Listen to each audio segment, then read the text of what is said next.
Hello বন্ধুরা, কেমন আছো সবাই? তো আজকে আমি তোমাদেরকে দেখিয়ে দিতে চলেছি ফোনপে থেকে টাকা কিভাবে চেক করতে হয়।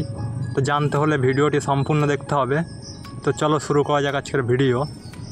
তো এর জন্য যেটি করতে হবে, সবার প্রথমে ফোনপে অ্যাপ্লিকেশনটি ওপেন করে নেবা তোমাদের ফোনের। তো এইখানে আমি ফোনপে অ্যাপ্লিকেশনটি ওপেন করে নিচ্ছি। ওপেন করলে পরে প্রথমে এইখানে লক চাইবে, তো লকটি এইখানে দিয়ে দিবা। তো আমি এইখানে আমার লকটি দিয়ে দিচ্ছি, যেইটি তোমাদের স্ক্রিন লক থাকে সেইটি এইখানে দিয়ে দিবা। দেওয়ার পরে এইখান থেকে এইরকম একটা ইন্টারফেস খুলে যাবে ফোনপে।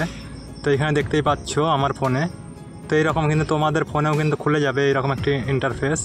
তো এইখান থেকে আমাদের টাকা চেক করব। এর জন্য কী করতে হবে, এইখানে দেখো চেক ব্যাঙ্ক ব্যালেন্স এইখানে লেখা রয়েছে, এই অপশানটাতে ক্লিক করতে হবে। তো এইখানে আমি ক্লিক করছি। ক্লিক করার পরে এইখানে তোমাদের ব্যাঙ্কগুলো শো হয়ে যাবে, তোমাদের কয়টা ব্যাঙ্ক এইখানে লিঙ্ক করা রয়েছে সেইগুলো সব শো হয়ে যাবে।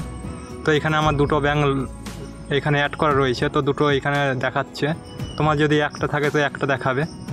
তো এখন এইখান থেকে আমরা ব্যালেন্স চেক করব। এর জন্য কী করতে হবে, এর জন্য এই ব্যাঙ্ক অপশানটাতে ক্লিক করতে হবে।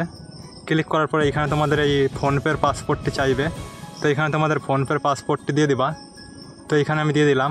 দেওয়ার পর দেখো এইরকম একটা ইন্টারফেস আসবে, দিয়ে এইখানে তোমাদের ব্যালেন্সটি দেখাবে। এই যে দেখতে পাচ্ছ এইখানে কিন্তু সাকসেসফুল আমার ব্যালেন্সটি দেখাচ্ছে। তো এইরকম করে কিন্তু তোমাদের ফোনপে ব্যালেন্স চেক করতে পারবা খুবই সহজে। তো এই ছিল আজকের ভিডিওটি কেমন লাগলো কমেন্ট করে জানাও, এবং ভিডিও ভালো লাগলে লাইক করো। চ্যানেলে যদি নতুন দর্শক হয়ে থাকো তো সাবস্ক্রাইব করে পাশে বেলটি অন করে দাও। দেখা হচ্ছে আবার পরবর্তী একটা নতুন ভিডিওতে।